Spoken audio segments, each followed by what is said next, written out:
ready? No. You nervous? Yeah, that's a nervous dude right there.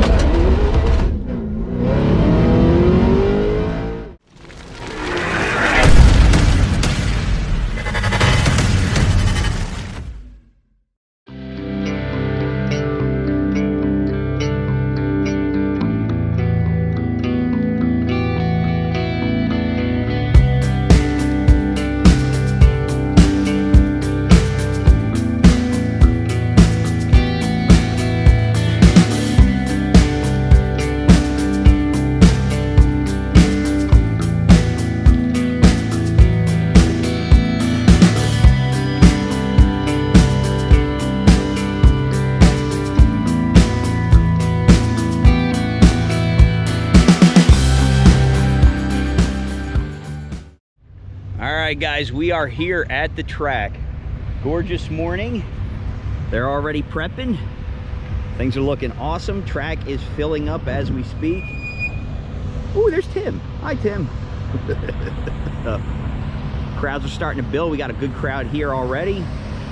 Chad's already prepping the track, getting ready to go, guys. So it's almost game time.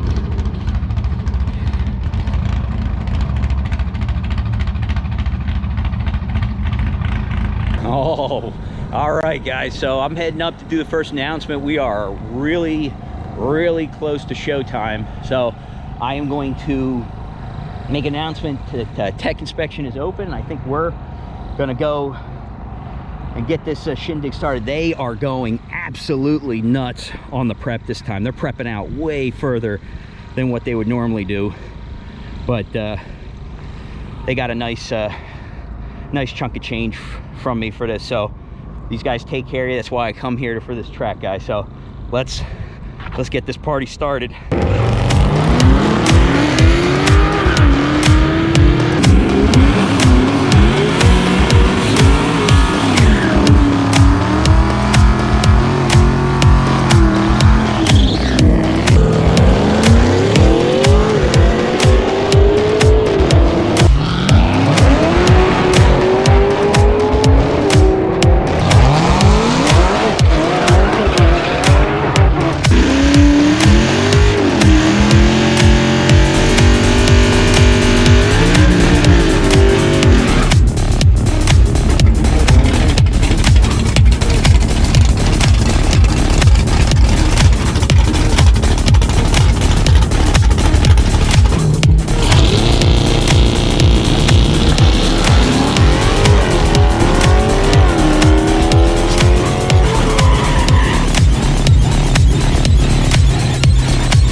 It's all sauced up. What are we doing? Dave? How are we doing today? Good. You want to do this now, or do you want to do it? You good? Yeah, all Frankie's right. just loading up the tune.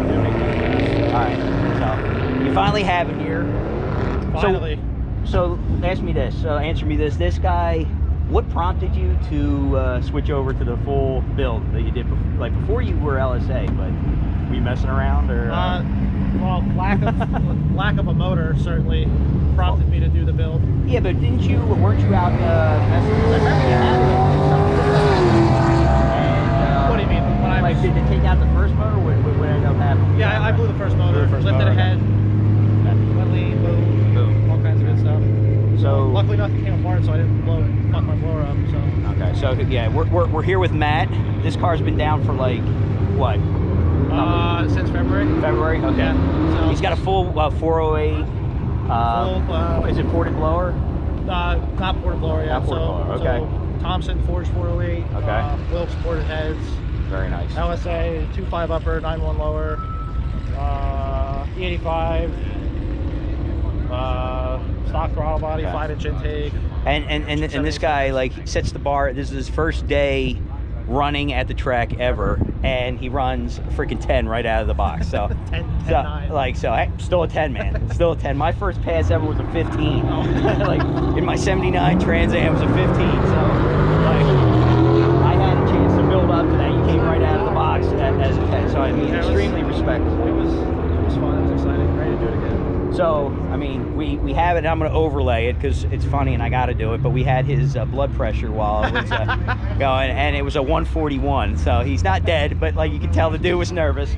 So he's setting up for, I guess, your next run. You're doing a tune on this update. Just a little update on the tune. So I think a little more fuel. Okay. A little different on the. Was there anything concerning on your first run that? As far as I know, I don't think I got into fourth coming out of the burnout box. It didn't want to shift from 3 to 4. Okay. Okay. Tim does it. He does this all the time. It's him or Ethan. Is a guy like hi Tim. How's it going? How's it going? So, how long have you had this car? Oh geez, 6 years now. Oh, 6 years. Okay. Back in 2014, 2015. Okay. I always ask people, had it for a while. What prompted you to get this car, though? I don't know. I had a piece of shit 2000 Monte Carlo LS with a 3.4 in it before, and I'm like, I thought the thing was, the bee's knees. I used to call it the Beast. Okay. That thing would probably run like a 17 if I brought it out. So then I just wanted to get rid of it once something newer. And that was a coupe, and I hated having 2 doors, so I wanted something like cool, like kind of quick. It was a 4-door. Okay. So I remembered seeing like G8s, and so I found one, picked it up. Now, so Frankie did a lot of work with you on this car. Oh yeah, this build is as much as I ask him what should I do. He tells me I buy it, and we put it together. Very nice. Now, so what did you? Oh, it's the first time I've ever seen the hood up on that car. I had this thing on the car. So when you decided to do this build, like, are you planning on doing the ported blower and everything on it at some point? Okay. Probably gonna do some driveline upgrades, like drive shaft axles. Okay. Oh man, so you're running this thing stock drivetrain in it? Yeah. Oh my God. So yeah, you guys keep telling me, just hammer it off the line. Okay, well. I mean, yeah, you're not. So he has a very, except for obviously a lot more cubes than I do, but you're LSA converter and still a 6L80E, and then built. It's a build. Well, rebuilt. I don't know, whatever you want to call it. I think it's got the same kit that Ace uses for their builds. Okay, yeah, and I am very, very interested in what this thing can ultimately do, because I am thinking towards a 408. And you said you got it from Thompson, like it's an iron block though. Okay, iron block setup. So you're carrying a little bit more weight, but yeah, it's gonna be a bit more bulletproof. Cost was definitely an issue there. Yeah. I wanted to go with a 416, and then like a week before I was ready to buy it, fucking jumped up like a grand. Okay, yeah, like of course it does. All right. But yeah, I mean, I'm happy with it. I mean, it moves. I mean, certainly more than it did before. So your future plans for the car? Drivetrain, ported blower, down to a 2.4 upper. Once we get the blower ported, and then we're gonna do a bigger throttle body. And you said you have a 9.1 on this right now? Yeah, so 9.1 lower, so 2.5 upper. Okay, so he's extremely close to me, except he has way more cubes. It made a little over 13 pounds. Okay. Wide open. Oh, okay. Yeah, so you got big cubes yeah, too, so that's pretty more neat. heads in the bigger motor. Okay. I guess.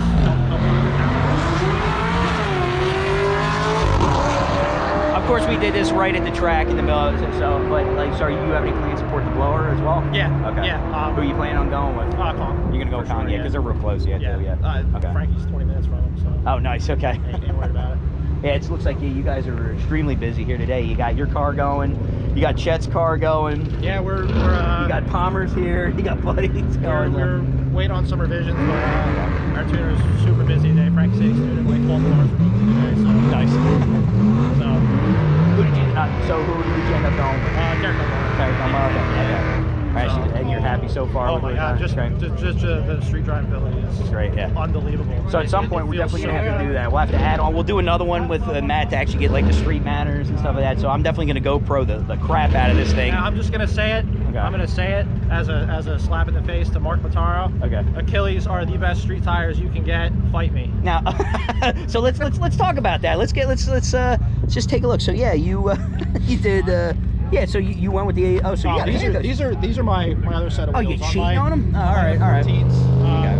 I have Achilles in the rear on both these rear wheels and my F14 rears. Okay. I have the Achilles on. So I mean, we were out playing around last night, getting some logs. Okay. And I mean, oh, I saw the videos. It was a little damp and it was pretty cold. Okay. I mean, they hooked up fine. Nice. From Very like nice. a little over 40 miles an hour. Okay. So. And what did you end up going with for the for the drag pack? Okay. 275, 50, 17. Oh, so you went with the same Masters. ones. Now that's interesting because I am seriously thinking about. I am nervous about rolling the fenders on mine, but these you don't didn't have really to worry about to. rolling it if you don't give a shit about your paint. Yeah. So I mean, you can see like it's all just falling off. Okay. Whatever.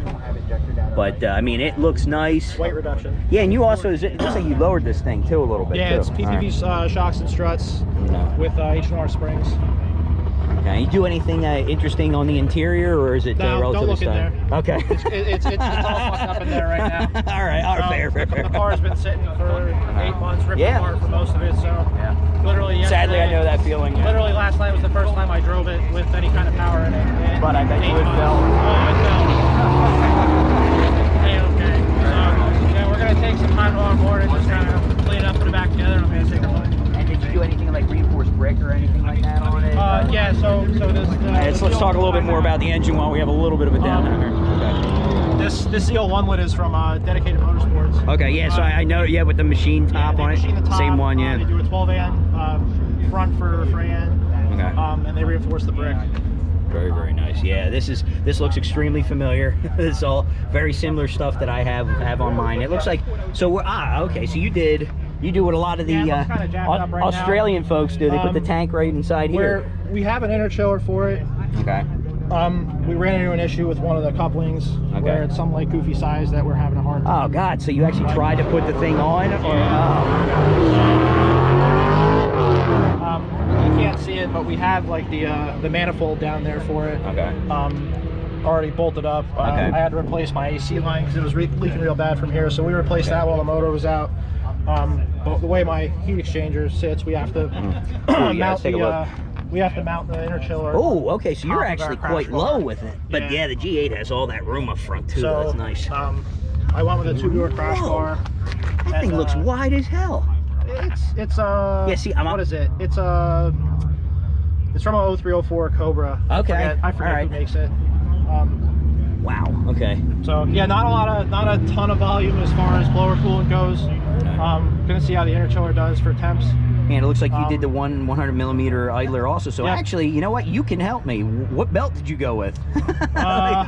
You have to set me. I don't know. Because I've got 3 belts at home to do mine, I'm just gonna take a guess here. I just went on a pulley. I found a pulley chart online. And matched it up as best I could. Gotcha. And there we go. Who's here? Buddy? The man, the myth, the I know legend. you're going through this great interview and all, but I don't know if you noticed, but there's no one. There's nobody in the lanes. I'm gonna go make a pass. All right. He's gonna go make a pass. We're gonna get the GoPro on it. You're such a killjoy, Frankie.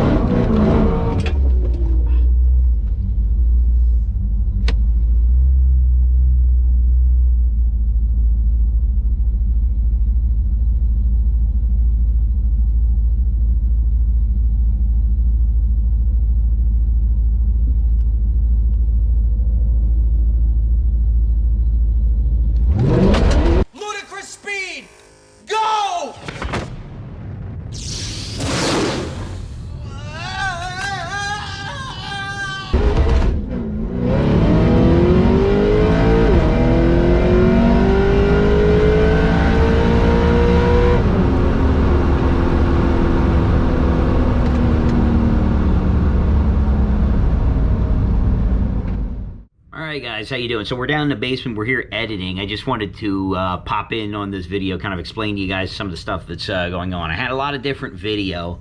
I didn't want to make this thing too ridiculously long, but you just met Matt. It's actually, you know, something I'm trying out, interviewing the car owners, you know, trying to get a feel for what they're doing, get up close and personal, try to give the viewers a chance to really see different combos, how they're working. That was Matt's first time at the track ever, and the dude ran a 10 off the trailer, so it was very impressive. Only good things to come for that car. You also met Frankie in there. Frankie's a really good dude, helps everybody and anybody. He was there not only working with Matt on his car, but also helping out Chet. And those three guys, Frankie, Chet, and Matt, are like the founding members, you know, of the Tri-State Holdens group that I belong to. And you see me occasionally with the sweatshirt on. It's actually in this video. Frankie was doing some work on Chet's car, made a few passes. They had some stuff they needed to do on the tune. Eric Laster, he actually owns Hoodlum Tuning Solutions, I believe. I'll flash the link below. And he helped him out a little bit with the tune and ripped a few passes himself. Then, of course, as one would expect, you know, maybe some races break out. So we figured, oh, you know what, this will be fun. We'll give Eric a little bit of some friendly ribbing, and we slapped GoPros all over Frankie's car, which is actually Chet's car, to get some interesting views. And well, yeah, take a look.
I wasn't able to catch him before he made his run, but unfortunately at every event there always seems to be a little bit of carnage, and unfortunately it got Russell this time around, and he was definitely saying he was going to put some special sauce in this thing, but the engine let go on him, and unfortunately he had a little bit of a fire, but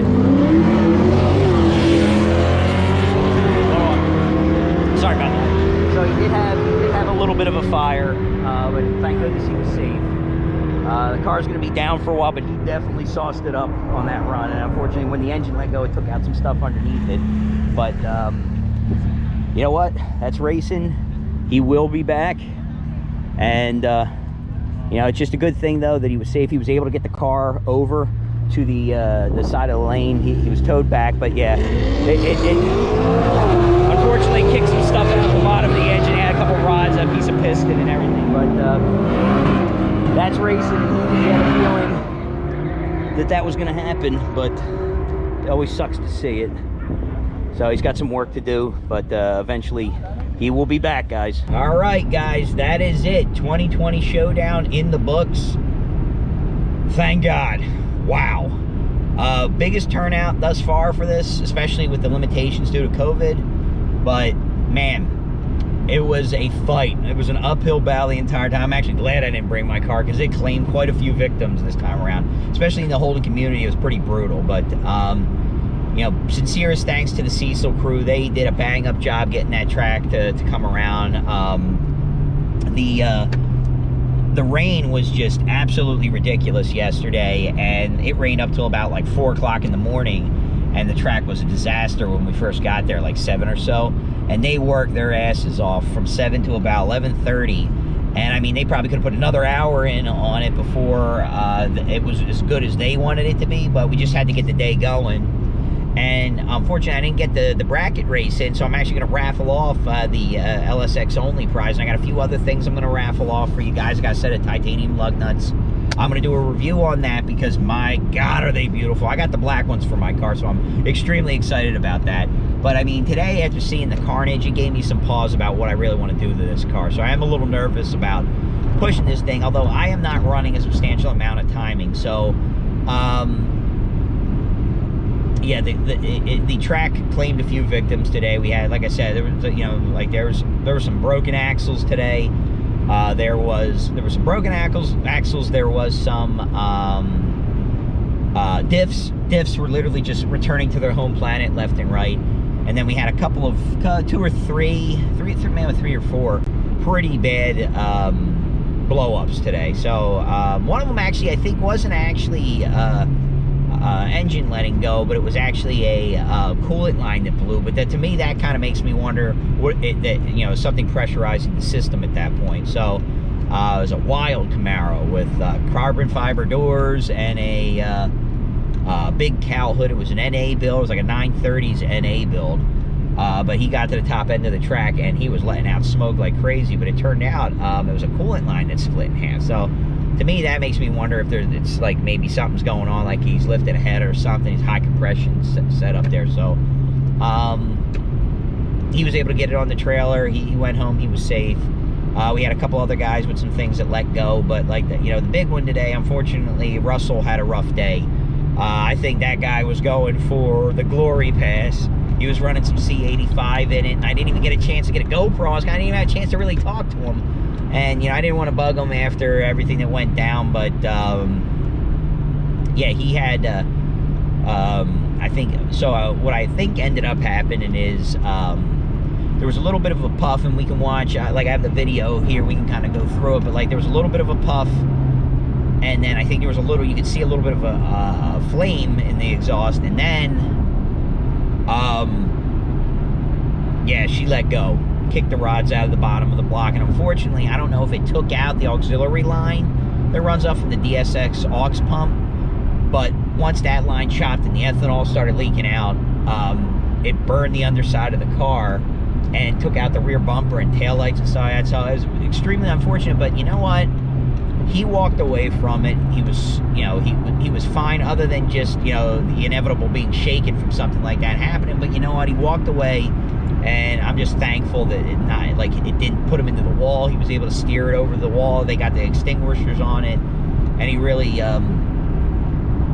really worked his butt off to get the car put out. So I mean, I'm just glad that it wasn't worse than it really was. But unfortunately, he does have some work to do on the car. But like, he'll be back. Like, he's one of the fastest cars out there. He'll be back, and I guarantee he'll be better than ever. But unfortunately, now he's got a decision to make. Since the engine let go, my guess is he's not going to stay stock cubes. So, Russell, I'll reach out to you, man. You need anything from me, you let me know. I'll be more than happy to help you. I'm really sorry what happened today. Let me know if you need anything. But also, I want to talk to you about the car. I'd like to maybe interview you a little bit and talk to you a little bit more. See if we can walk through what happened. Because unfortunately, I never had a chance to get the GoPro on. I would have loved to have had a video, just if it would help diagnose really what went down. But I'm glad you're safe. And guys, a lot of people had a really, actually, conversely, had a pretty stellar day. Actually, some really good personal bests, and I think actually quite a few people, yeah, actually even up until the end of the day, running personal. I mean, the DA didn't get until 3 o'clock. Was 100 at 3 o'clock. So it's negative most of the day. So like, if you were going to get out and race, today was the day to do it. So I'm very thankful for that. I'm sad I didn't have my car out, but honestly, after seeing the carnage from today with axles and diffs and everything else, it wasn't meant to be, and I'm pretty sure I would have hurt the car had I brought it out in that condition. So I'm good with not bringing it out today. I'm glad I got plenty of video. I did a couple of interviews. Unfortunately, the folks I was planning on interviewing today didn't make it out, so I'm gonna have to reschedule with that. But overall, guys, I'll consider it a hard-fought success. Definitely gonna do 2021. We're looking forward to that.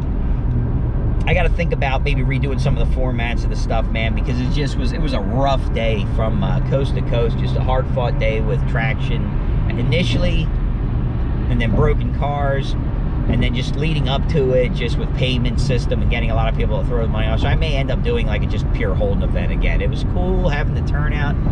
80 cars was not necessarily bad in itself, but man, like when we're getting people breaking down on the track, man, it just slows everything up, and I think I may want to do it, maybe tighten it up a little bit for the next one. So I'll look to you guys, man. Guys, thank you so much for watching. Thank you for those who attended. I'm tired.